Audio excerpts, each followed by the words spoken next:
de los procesos de formación continua. Yo lo manipulo. Voy a tomar esta posición por la perspectiva propuesta. Yo manipulo desde acá la presentación. Maestros, buenos días, licenciados, ingenieros, público en general. Mi trabajo tiene que ver con semiótica de los procesos de formación continua. Mi nombre es Jorge Arturo Salcido, trabajo como coordinador académico en el Centro de Maestros de Ciudad de Camargo. He participado en eventos a nivel nacional con el Centro Media, coordinador estatal de asesoría y seguimiento en la asignatura de matemáticas en la reforma integral de la educación. Y bueno, prácticamente lo que presento el día de hoy son algunas reflexiones sobre cómo se dan los procesos de formación continua.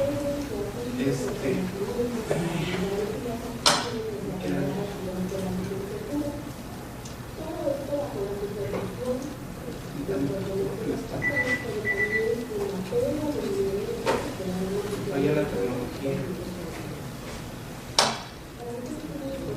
No le mueva.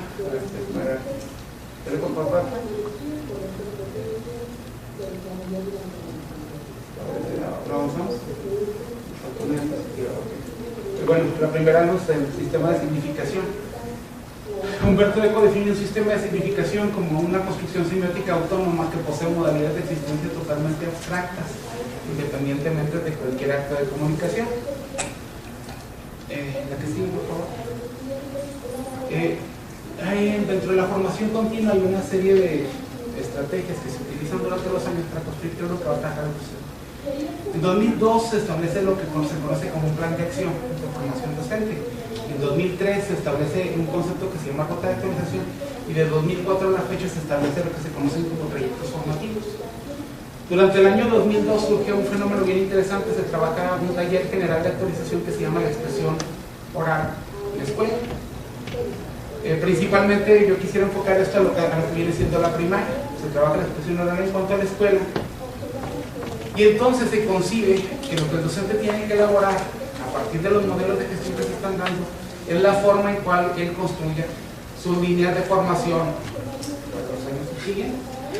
Pero luego, conforme van pasando los años, cambian las líneas y se toman los conceptos como si fueran sinónimos, cuando marcan situaciones metodológicas completamente diferentes. Inclusive esto posiblemente tiene repercusiones más graves de lo que parece. Los docentes construyen su plan de acción y entonces dicen cómo van a trabajar. Los docentes de primaria dicen cómo van a trabajar la expresión oral con los niños. Es decir, en vez de focalizar lo que ellos tenían que hacer como docentes para ver qué es lo que yo necesito aprender como docente para poder enseñar, visualizan qué estrategias tienen que trabajar con los niños. Y eso sucede en todo el estado de Chihuahua de manera muy generalizada. Entonces aquí como que se empieza a suscitar un pequeño problema sobre cómo se concibe el proceso. Continuamos, por favor. El siguiente trabajo, sí, bueno, ahí me falló, tiene que ver prácticamente con 3 líneas. Es un poquito lo que es en este trabajo está un poquito lo que es la metodología, lo que viene siendo la hermenéutica y lo que viene siendo la semiótica. Por ejemplo, este es un caso de una capacitación de enciclomedia, más o menos para la capacitación de enciclomedia. Se suponía que enciclomedia debía ser la variable extraña que rompiera el paradigma y el maestro dejara de enseñar para que el alumno pudiera aprender. Avanzamos a la siguiente diapositiva, por favor. Si observan, la niña está viendo algo bien raro en esta parte. No sabemos qué es. Avanzamos a la siguiente. Y entonces la maestra está trabajando. ¿Nos podemos regresar? Otra diapositiva, otra. Okay. Si ustedes observan, la maestra tiene un mapa que se ve más claro que está trabajando. Es decir, icónicamente no tenía necesidad de estar trabajando con el equipo. La enciclomedia se convierte nada más que lo mismo que si tuviéramos un pizarrón, que si tuviéramos mapas, que si tuviéramos siempre otro proyector, que si tuviéramos... No se utiliza el equipo en la tecnología no se utiliza para que el sujeto construya, sino se utiliza desde la concepción del docente para que sea él mismo quien tiene que estar exponiendo y continuar trabajando. Es decir, es su concepción frente a lo que demandaba el sistema en aquel entonces. ¿Avanzamos, por favor? ¿Cuál fue el ejercicio que se hizo aquí? Un palimpsesto. El palimpsesto es una técnica antigua donde los pergaminos se grababan, se borraban y se volvía a reescribir sobre ellos. Una vez que se reescribía sobre los pergaminos, algunos relatos que nosotros conocemos como el Principio de Arquímedes llegan a nosotros porque alguien se da cuenta como que había escrito algo, lo borran y lo empiezan a revisar qué era, y entonces bueno, el palimpsesto es reescribir. Avanzamos.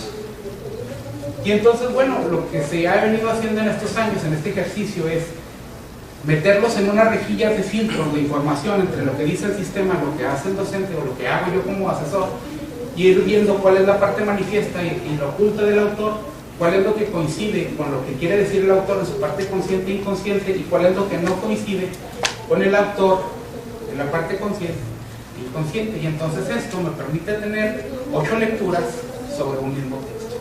¿Avanzamos? Esa sería más o menos la estructura que tiene cada uno de los esquemas. ¿Avanzamos, por favor? Bueno, uno de los problemas que se suscita aquí con esto de la reforma es esta situación del código metalingüístico. Un discurso que tiene como referente otro discurso. Avanzamos, por favor. Por ejemplo, para los docentes, cuando veamos qué diferencias hay, para nosotros en un primer momento, qué diferencias existen entre conocer y saber, lo visualizamos prácticamente como el mismo, cuando en realidad son dos cortes del mundo completamente diferentes, uno dentro del sujeto y otro fuera del sujeto. Lo que marca la reforma son saberes y en consecuencia lo que tendríamos que estar trabajando con el sujeto es lo que está dentro de él, no lo que está afuera. Sin embargo, en muchas situaciones del desarrollo de competencias precisamente intentan visualizar la parte que se encuentra fuera del sujeto, pero no existe trabajo hacia la parte interna del sujeto. ¿Avanzamos? La estructura diagramática en búsqueda de la misma. La búsqueda de la imitación de la naturaleza, según yo, solo se puede descubrir en el caso de las competencias a partir de la taxonomía. ¿Por qué la taxonomía? Porque la taxonomía es la que marca más o menos la estructura en lo que se está evaluando los rasgos del perfil de ingreso.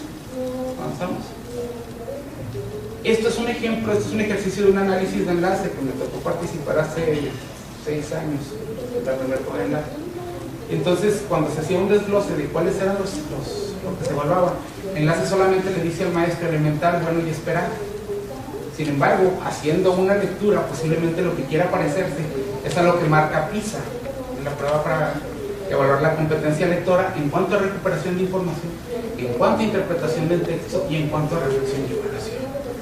Si lo observamos aquí, este último de reflexión y evaluación, resulta ser que necesitamos identificar las motivaciones de los personajes del cuento. Y esto es algo que yo, como sujeto o como docente, en realidad nunca lo haría. ¿Por qué? Porque el propósito me dice, o el aprendizaje esperado me dice, conoce las características del cuento. Y entonces el conoce las características del cuento es algo que queda fuera del sujeto y no es algo que está dentro del sujeto. Cuando lo tengo que trasladar hacia el saber, hacia adentro, en ese punto es precisamente donde no alcanza a llegar hasta esta situación. Y entonces esto marca un proceso mucho más complejo.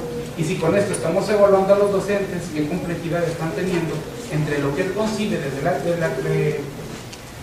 el concepto de conocer hasta llevar a la evaluación de lo que viene siendo el saber. Esta es una tablita de la taxonomía de Bloom. Yo he visto muchos esquemas que circulan por internet. Y entonces cuando empiezo a hacer un análisis de la estructura taxonómica de los objetivos de la educación, me encuentro con que la estructura no es tan simple como nosotros la concebimos: conocer, comprender, aplicar, analizar, sintetizar y evaluar en 6 categorías, sino que en realidad, avanzamos a la siguiente, tiene que ver con todos estos procesos. Y entonces cuando hacemos una lectura a partir de la misma taxonomía de Bloom y la metemos en los objetos que son la realidad ahorita, nos encontramos dos situaciones diferentes. Los aprendizajes esperados prácticamente se encuentran enunciados en el plan y programas en la parte superior, pero los procesos de evaluación, principalmente en español, llegan hasta las partes inferiores. Inclusive esto tiene a presentar situaciones bien interesantes. Por ejemplo, Sergio Tobón establece 4 parámetros de evaluación, y un primer parámetro dice, bueno, conocimiento de conceptos, y se va a principios y generalización. Pero luego, en un segundo parámetro, él se va al conocimiento de convenciones. Ah, caray, el conocimiento de convenciones apenas me quedó en el segundo nivel. Y luego se va hasta el tercero y luego se brinca hasta el cuarto.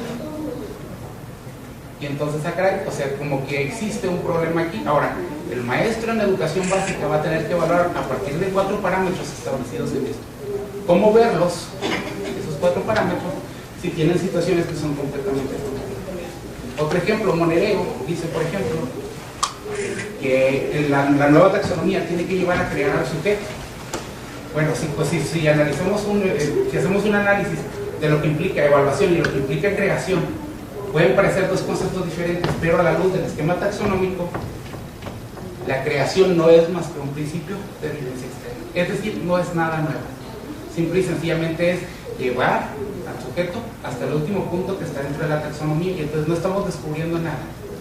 Simple y sencillamente estamos ubicados dentro del mismo. Perdón, nos regresamos, aprovechando un poquito del tiempo. Ahora bien, ¿qué es lo que pasa con los maestros? ¿Qué es lo que pasó con los maestros que construyeron ese proyecto formativo? En un primer momento, en un primer análisis, parece ser que el maestro no entendió la concepción, quienes fueron los asesores, y entonces nos perdimos a nivel estatal. En un segundo momento, tal pareciera ser el análisis, que nos perdimos porque Chihuahua se dio a la tarea de diseñar las guías ese año, y entonces quitaron los anexos. Los anexos tenían una parte icónica en donde le decían al maestro qué libros tenía que leer, qué materiales, qué artículos, etcétera, etcétera. Y entonces, por cuestión de ahorro, se suprimen esas páginas. Y entonces resulta ser de que a lo mejor si el maestro hubiera tenido esos elementos de análisis, hubieran permitido llegar a lo que se pretendía lograr, que era que él construyera algo para mejorar su enseñanza. Sin embargo, no sucede así. Pero luego el problema resulta ser de que no es a nivel estatal, sino el problema se vuelve a nivel nacional. Y entonces, ¿qué fue lo que pasa aquí? ¿Quién sabe? Está medio raro y intrigante. Pero luego la parte más interesante de la historia es que cuando se vuelve uno a meter en este proceso de las rejillas y lo vuelve uno a leer, lo que estaba escondido en el programa era que lo que el maestro tenía que analizar era que era un programa por competencias. Porque el programa de español del año 2000 de la escuela primaria estaba por competencias. Sin embargo, si les preguntamos ahorita a los maestros de educación básica, ¿quién fue el primer nivel de educación básica que tuvo un programa por competencias? Todo el mundo dice que es preescolar. Es decir, no leímos y no interpretamos cuál era el propósito. Nos perdimos entre el fondo y la forma del proceso de actualización. Si hubiéramos visualizado cuál era la forma o cuál era el fondo, o hubiéramos tenido la visión completa, otra pudiera haber sido nuestra realidad. Tendríamos, en el caso de la educación primaria, trabajando en enfoque por competencias desde el año 2002. Sin embargo, nos perdimos todo ese tiempo.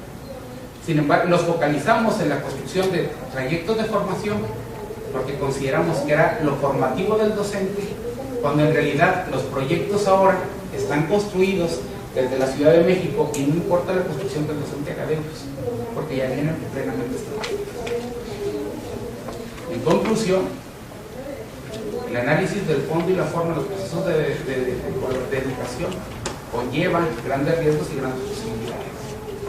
¿Qué es lo que está pasando con la capacitación que se está dando ahorita? ¿Quién sabe?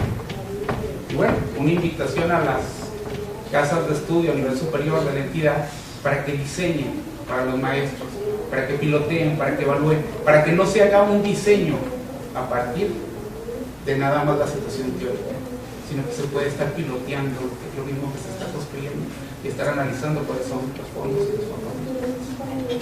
Muchas gracias.